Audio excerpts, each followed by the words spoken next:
Tabarruk, ngalap berkah, adalah salah satu kata yang sekarang ini berada di antara dilema. Ada pihak yang langsung memberikan stigma negatif untuk semua praktek tabarruk atau ngalap berkah, hingga menyatakan bahwasanya itu adalah sebuah kemusyrikan atau pintu untuk menuju kemusyrikan. Dan pihak yang satunya adalah pihak yang selalu menampilkan tabarruk secara berlebih-lebihan dengan menyebarkan potret-potret praktek tabarruk yang dilakukan dan diyakini itu adalah satu hal yang mendatangkan keberkahan, namun dengan cara-cara yang akan menimbulkan pandangan yang tidak nyaman bagi masyarakat, terutama masyarakat awam yang menontonnya. Oleh karena itu, di pertemuan kali ini kita akan bahas secara tuntas tabarruk atau ngalap berkah. Pada hakikatnya apa itu sebetulnya? Ada yang mengatakan berkah itu hanya kita meminta pada Allah Subhanahu wa taala. Benarkah yang seperti itu? Mari kita akan bahas semua sisi. Bagaimana tabarruk menurut Al-Qur'an, menurut hadis Nabi Muhammad, kemudian apa saja yang bisa kita yakini sebagai sumber keberkahan. Lalu bagaimana para ulama tersebut, ulama dari beraneka madhab, beraneka ragam ajaran, bagaimana mereka menyikapi tabarruk, maka kita akan saksikan dalam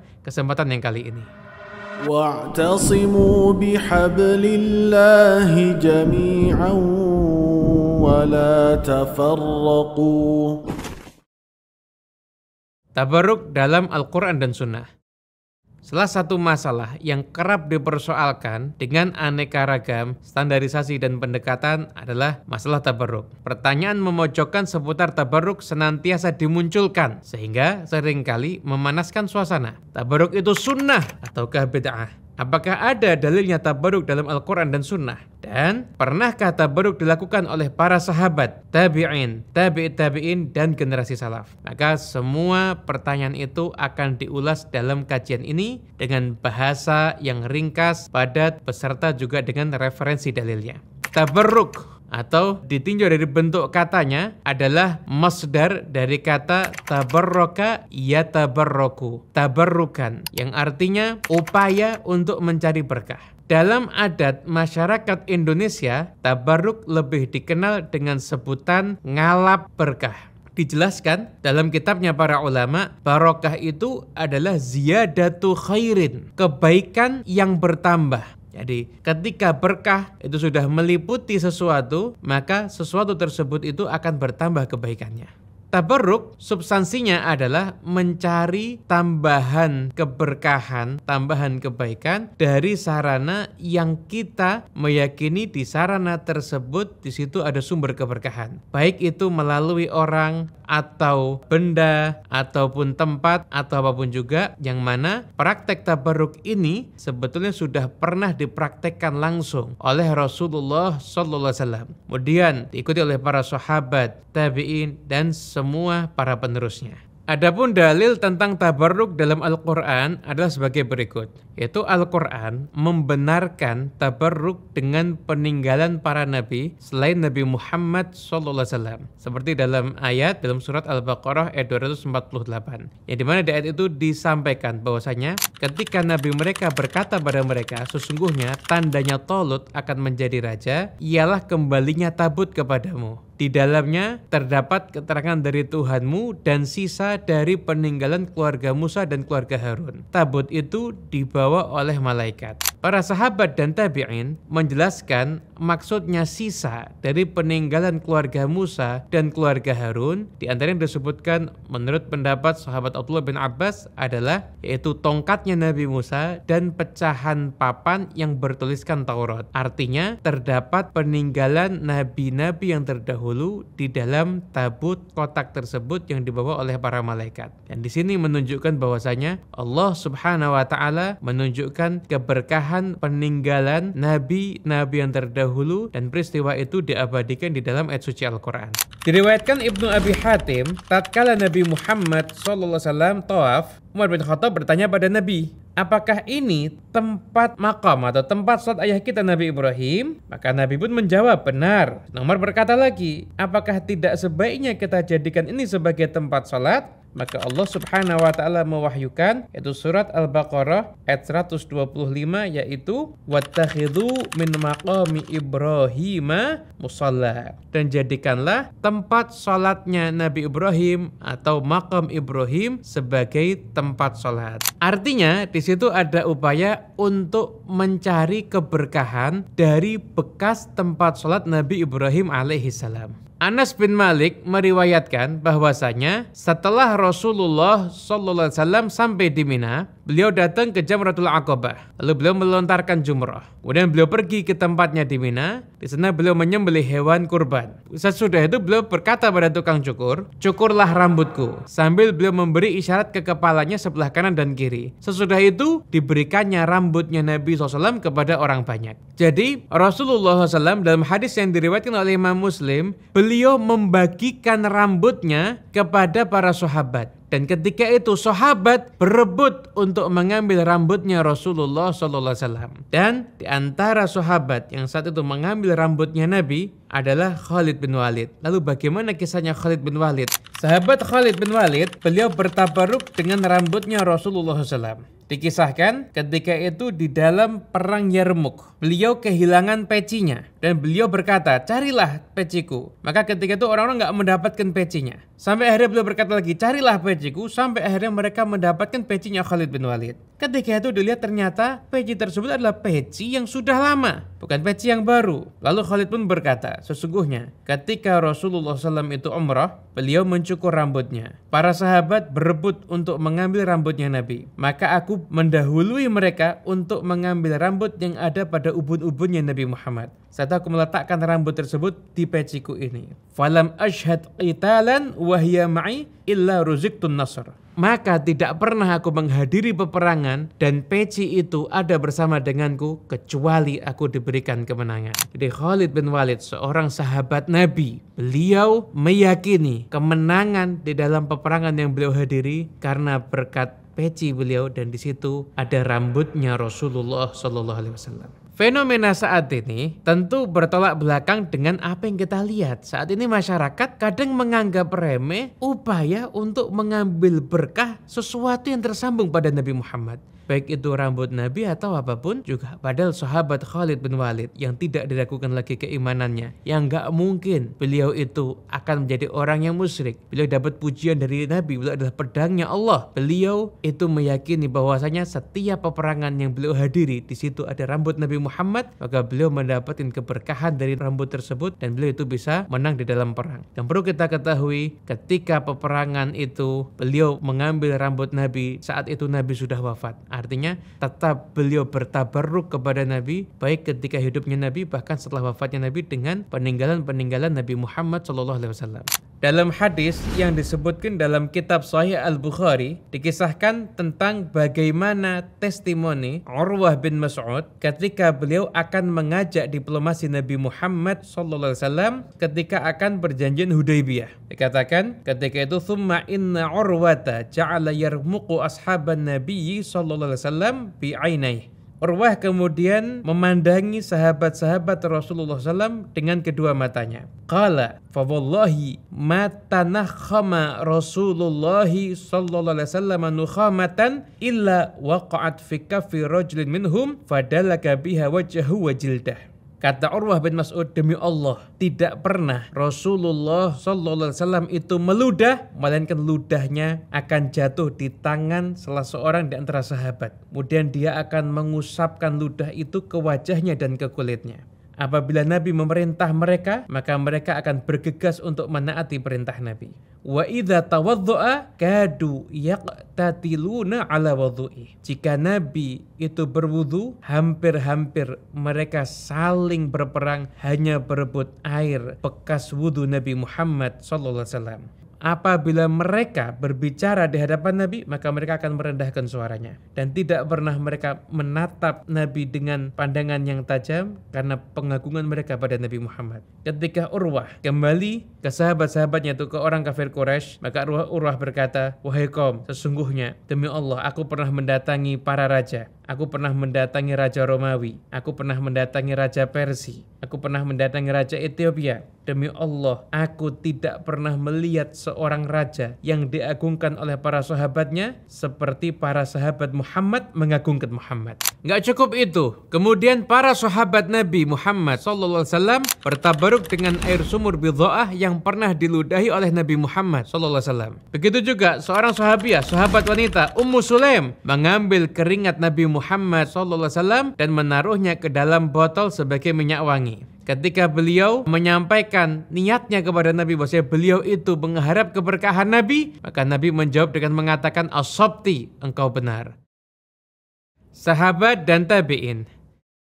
Riwayat tentang para sahabat Nabi Muhammad SAW dan tabi'in bertabarruk di antaranya adalah sebagai berikut, yaitu Sayyidina Ali bin Abi Thalib, beliau mencium tangan dan kedua kaki seorang sahabat dan paman Nabi SAW, yaitu Abbas bin Abdul Muttalib.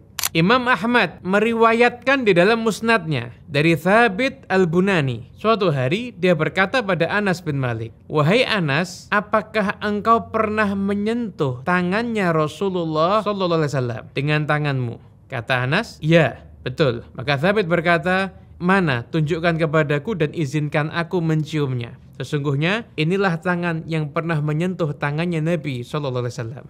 Imam Ahmad meriwayatkan dalam musnadnya kisahnya Abdurrahman bin Ruzain. Suatu ketika beliau bersama para temannya akan menunaikan ibadah haji. Melewati wilayah Rabdah, disampaikan pada beliau di situ ada Salamah ibn al-Aqwa, sahabatnya Rasulullah SAW. Maka mereka pun bergegas untuk mengunjunginya. Ketika datang mengunjunginya, Salamah ibn al-Aqwa bercerita bahwasanya beliau kedua tangannya pernah membaiat Rasulullah SAW. Maka kemudian Abdurrahman bin Ruzain berdiri menghampirinya dan mencium kedua telapak tangan tersebut. Beliau berupaya mengambil berkah dari bekas persentuhan dengan tangannya Nabi SAW. Bukan hanya para tabi'in yang mengambil keberkahan para sahabat. Para sahabat sendiri menghargai tangan mereka yang penuh berkah karena pernah bersentuhan dengan tangannya Nabi Muhammad. Diriwayatkan oleh Imam At-Tabrani bahwasanya sahabat Imran bin Al-Husain, beliau berkata, "Aku tidak pernah memegang kemaluanku dengan tangan kananku semenjak aku membaiat Rasulullah SAW." Artinya beliau pun juga meyakini kalau tangan mereka yang pernah menyentuh tangan Nabi Muhammad, di situ ada keberkahan dan mereka para sahabat pun juga memuliakannya.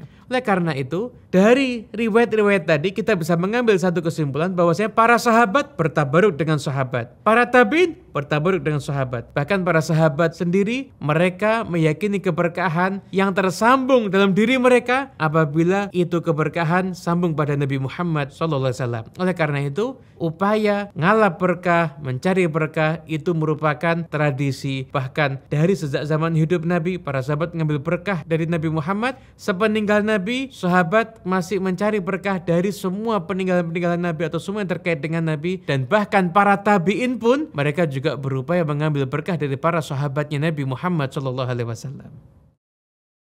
Tabarruk dengan orang saleh.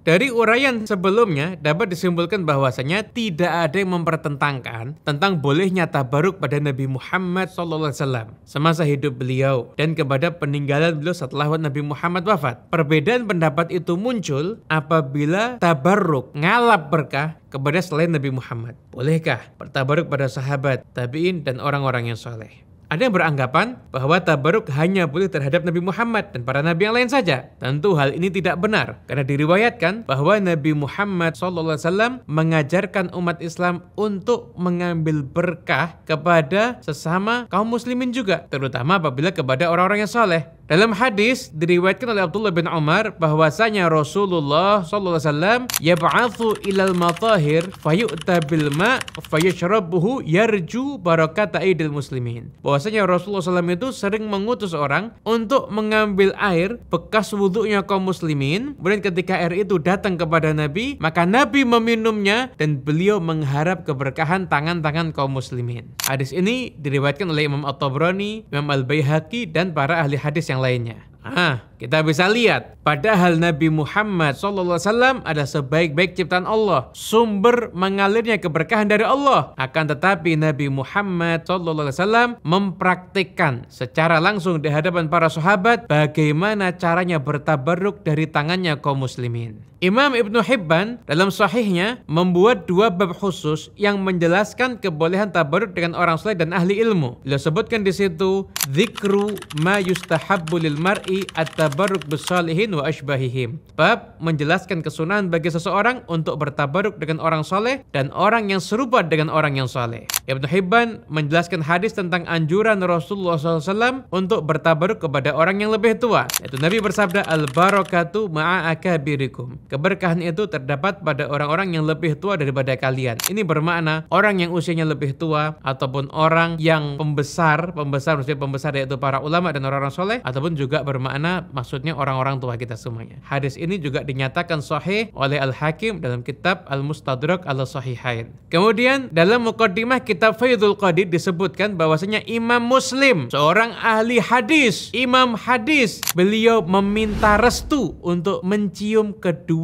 kaki Imam Al-Bukhari. Hal ini menunjukkan bagaimana bahwasanya Imam Muslim pun berupaya mengambil berkah daripada Imam Bukhari. Al-Hafidh Abu Bakar Ibn Al-Muqri Al-Asbahani menulis kitab khusus tentang mencium tangan berjudul Ar-Rukhsah fi Taqbilil Yad. Al-Hafidh Abu Sa'id Ibn Al-A'rabi menulis kitab khusus juga tentang mencium tangan. Begitu juga ulama yang lainnya seperti Syekh Abdullah bin Muhammad Siddiq Al-Ghumari. Imam Az-Zahabi ketika menceritakan biografi seorang raja yang saleh, Sultanul Kabir Alauddin Khawarizmi Shah, beliau menyebutkan sifatnya wa yatabarraku bi ahlid-din. Beliau itu hobinya ngambil berkah daripada orang-orang yang saleh. Bahkan suatu kali penjaga makam Nabi itu bercerita, aku mendatangi Sultan Alauddin Khawarizmi Shah. Kemudian beliau memelukku dan beliau berjalan bersamaku dan beliau berkata, apakah engkau pelayan makamnya Nabi SAW? Aku menjawab, iya. Maka beliau mengambil kedua tanganku dan mengusapkan ke wajahnya dan memberiku sejumlah hadiah. Riwayat ini menunjukkan bahwa Imam Az-Zahabi menceritakan dan memuji raja yang saleh yang sifatnya adalah hobinya ngalap berkah. Dan banyak pula riwayat dalam kitab Syiar A'lamin Nubala tentang keberkahan orang-orang yang saleh. Imam Az-Zahabi juga menyebutkan di makam Sayyidah Nafisah adalah tempat doa diijabah beserta makam-makam orang saleh yang lainnya. Dan dari riwayat ini dapat disimpulkan bahwasanya mengambil berkahnya orang-orang saleh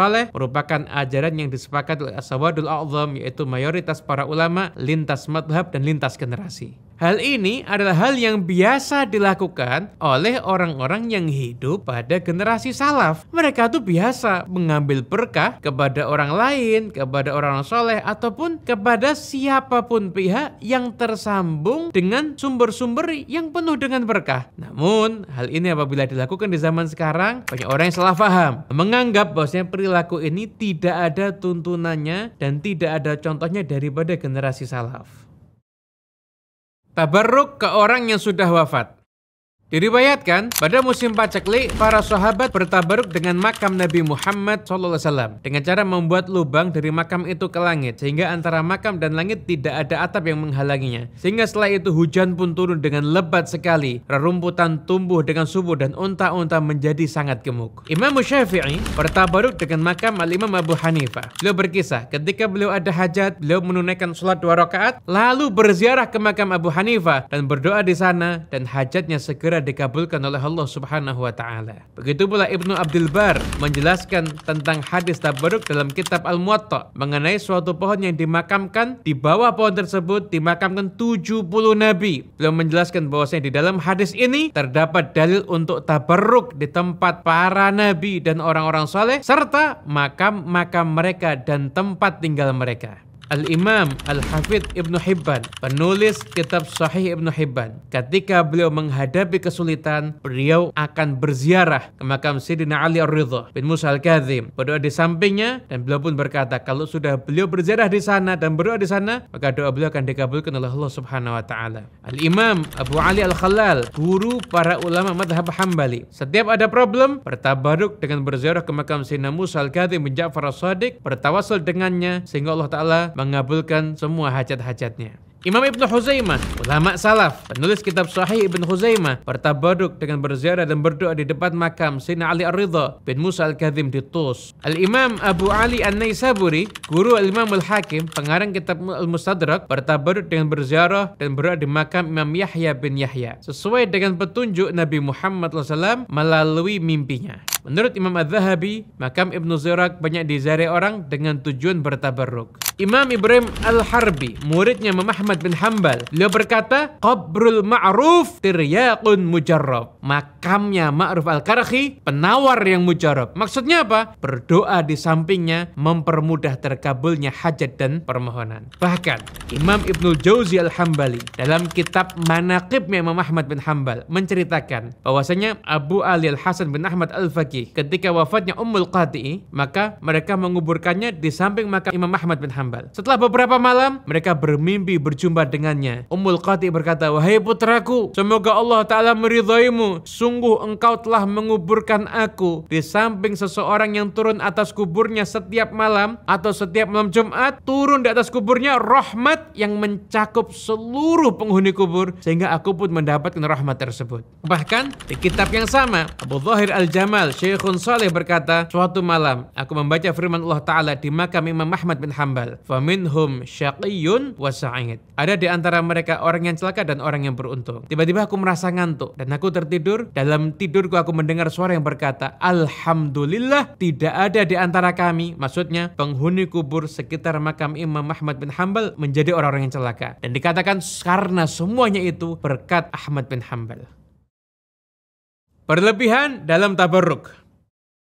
Walaupun tabarruk telah kita ungkapkan beraneka ragam dalil-dalilnya. Dalil dari ayat suci Al-Quran, hadis Nabi Muhammad, perbuatan Nabi, perbuatan sahabat, perbuatan tabi'in, perbuatan para ulama salaf, beserta dengan referensi-referensinya. Kita sepakat bahwa tabarruk itu diperbolehkan. Namun jangan sampai upaya ngalap berkah atau tabarruk itu melampaui batas-batas yang diizinkan oleh syariat. Jangan sampai upaya tabarruk itu akhirnya melanggar aturan syariat. Bagaimana caranya bertabarruk yang benar? Cara tabarruk yang benar itu tidak boleh melanggar aturan syariat. Tetap harus sesuai dengan aturan syariat. Apabila kita ingin bertabarruk dengan benda mati, bertabarruk dengan masjid, bertabarruk dengan tempat peninggalan orang-orang yang soleh, maka ada caranya. Nggak boleh kita kemudian mengambil barang dari situ. Kita anggap ini barangnya berkah, kemudian kita ambil. Padahal itu barang milik orang lain. Itu nggak boleh. Ataupun ketika ada hidangan yang disajikan untuk orang yang ada di tempat itu, hidangan itu Anda bawa pulang, kemudian Anda bilang ini berkah untuk yang ada di rumah, tanpa seizin yang menghidangkan, itu tidak diperbolehkan. Jadi mau tabarruk pun itu juga ada aturannya. Nggak boleh sampai Anda melanggar aturan-aturan syariat. Kemudian setelah itu tabarruk kepada orang. Kalau memang orang itu sesuai standar layak untuk diambil berkahnya, maka juga ada caranya. Nggak boleh kita itu sampai menyakiti orang tersebut atau menjadikan orang itu tidak nyaman. Seperti Anda mungkin menghimpit badannya karena memaksa untuk salaman, itu juga nggak bagus. Lebih baik Anda dari jauh, Anda nggak bersalaman, itu jauh lebih berkah daripada Anda memaksa untuk bersalaman tapi Anda menyakiti orang yang akan Anda salamani. Apalagi dengan cara salaman yang beraneka ragam. Terus terang aja, pengalaman kita di lapangan tuh cara orang salaman itu sangat beraneka ragam. Ada orang yang salaman dengan cara memegang yang keras hingga tangan itu kesakitan. Ada lagi orang yang salaman dengan cara yang model macam-macam. Kita pernah ada yang salaman sama kita, jempol kita dimut, ditelan jempol kita, dimasukin ke mulutnya, sampai jempol kita ini penuh dengan ludah. Kita bingung akhirnya, ini mau mengambil berkah atau mau meninggalkan berkah ini. Dan cara salaman yang macam-macam modelnya, itu nggak benar yang seperti itu. Kemudian ngambil berkah dengan cara selfie, itu tergantung niatnya. Niatnya mau ambil berkah atau mau buat konten. Kadang-kadang momen nggak pas, orang lagi rame, maksa menghimpit badan, satu angkat HP,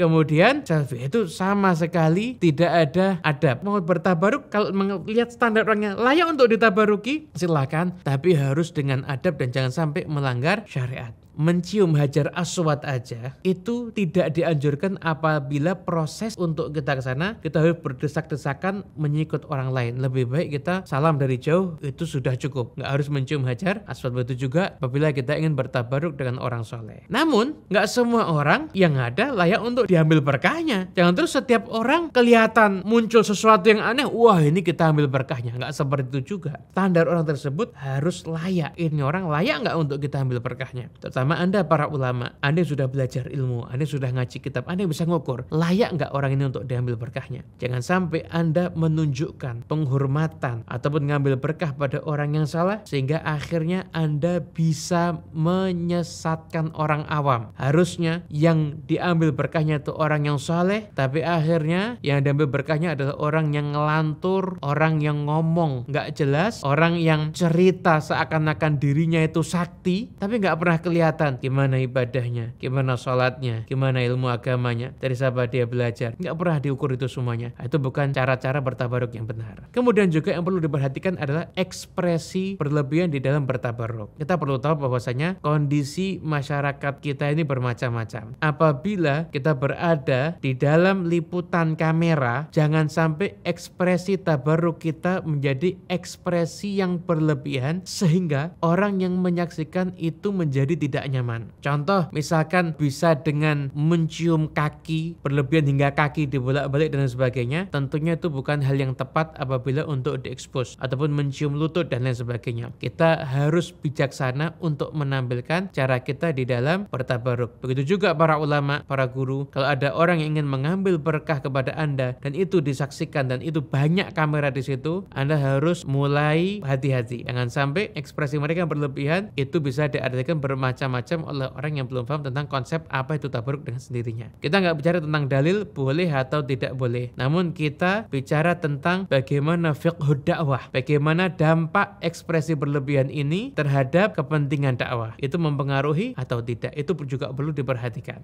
Kemudian untuk memahami tabaruk kita bisa melihat begini, ada grup band yang sangat diidolakan atau K-pop atau apapun juga, itu apabila mereka akan membuat konser padahal grup bandnya nggak ada, maka mereka akan datang berdesak-desakan, nginap, kemudian setelah itu melakukan hal-hal yang dianggap berlebihan bagi orang yang nggak suka. Orang yang nggak suka lihat itu, berlebihan ini. Tapi orang yang suka dengan K-pop itu nganggap, wah ini ngefans, ini memang begini namanya orang ngefans itu seperti itu. Begitu juga tabarruk. Karena ekspresi tabarruk itu akan susah difahami buat orang yang dalam hatinya nggak ada cinta sama orang yang soleh. Tapi ekspresi tabarruk akan mudah difahami oleh orang yang di dalam hatinya juga mencintai orang yang soleh ataupun mencintai berbagai macam bentuk sumber-sumber berkah yang memang diizinkan oleh Allah Subhanahu wa taala untuk diambil berkah di dalamnya. Dan juga tentang habaib, bagaimana para habaib ini diambil berkahnya atau tidak. Begini, kita berada di antara dua kelompok. Kelompok yang pertama menganggap habaib itu harus seperti Nabi, sebaik Nabi, sesantun Nabi, berakhlak seperti Nabi, harus persis. Kelompok yang lainnya menganggap habaib itu ya Nabi, sampai seakan-akan seperti itu, enggak punya salah, bahkan sekalipun berdosa pun tetap dibiarkan dan lain sebagainya. Maka jadilah kita ini kelompok yang ada di tengah, yaitu kita posisikan mahabbah kita kepada Ahlul Bait itu mahabbah yang didasari dengan rasional, bukan dengan emosional. Kalau mahabbah itu hanya emosional, maka rawan suatu hari akan berubah, awalnya cinta bisa menjadi benci. Namun kecintaan itu harus dalam bingkai keilmuan, bingkai logika dan rasional. Oleh karena itu, silahkan apabila Anda mau mencintai seorang cucu Nabi sallallahu alaihi wasallam yang saleh, silahkan Anda ambil berkah dari beliau. Anda minta doanya, Anda harapkan keberkahan dari nasihatnya, kemudian dari apapun yang tersambung dengannya, silahkan. Namun apabila ada seorang cucu Nabi yang akhlaknya nggak bagus, ilmunya minim, orangnya kurang saleh, maka mengambil keberkahan darinya adalah dengan cara menasihati dia, mengarahkan dia agar berakhlak seperti datuk-datuknya sampai ke Nabi Muhammad SAW. Itu adalah cara tabarruk yang rasional apabila kita berjumpa dengan keturunan Nabi Muhammad SAW. Syubhat tabarruk. Sesungguhnya tabaruk itu bukanlah khususiyah untuk Nabi saja, namun tabaruk itu juga dilakukan oleh para sahabat, baik di masa hidup Nabi, setelah wafat Nabi, kepada Nabi dan juga kepada semua sumber keberkahan selain Nabi. Apabila ada yang menganggap tabaruk sebagai pintu untuk menuju pada kesyirikan, menyembah selain Allah, tentu Nabi dan sahabat yang pertama kali menentangnya. Jika ada orang yang berkata tidak ada riwayat yang menceritakan bahwa sahabat bertabaruk pada sesama sahabat Nabi, termasuk as-sabiqun al-awwalun, misalnya pada khulafa'ur rasyidin, pada mereka adalah sahabat Nabi yang paling mulia, atau bertabaruk pada 10 orang sahabat yang sudah dijamin surga, atau kepada yang lainnya, maka kita jawab sekian banyak dalil. Sahabat bertabaruk dengan sahabat, dan tabi'in bertabaruk dengan sahabat, itu menunjukkan bahwa justru ijma' para sahabat itu adalah dibolehkannya bertabaruk dengan siapapun yang dianggap punya potensi keberkahan di dalam dirinya. Ada yang mengatakan, oh, kalau sama Nabi boleh, kalau sama wali nggak boleh. Kenapa? Kan belum tentu dia wafat dalam keadaan husnul khatimah. Ya, kita ini diperintahkan untuk berprasangka baik pada orang lain. Siapapun orang yang nampak tanda kesolehan dalam dirinya, ada ketersambungan antara dirinya dengan Allah dan Rasulnya, ya orang itu insya Allah bisa jadi sumber keberkahan, dan kita pun juga akan mengambil keberkahan darinya. Sebagaimana Nabi Muhammad SAW juga mengambil keberkahan tangannya kaum muslimin. Begitu juga orang-orang soleh mengambil keberkahan daripada orang soleh yang lainnya, baik orang soleh itu masih hidup ataupun orang soleh tersebut sudah wafat. Namun,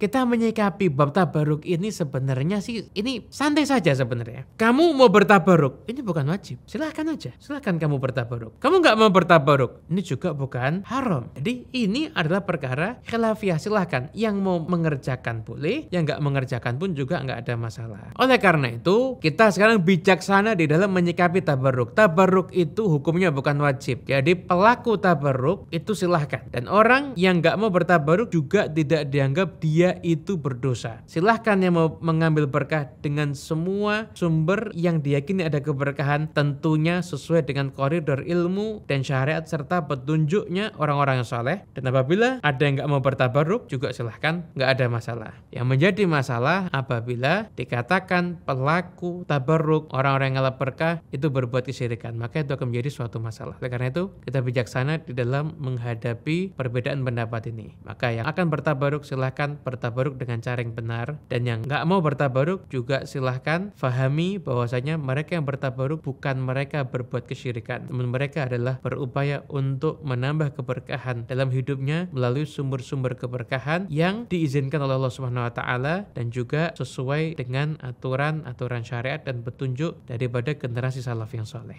Mungkin itu dari kami. Wassalamualaikum warahmatullahi wabarakatuh.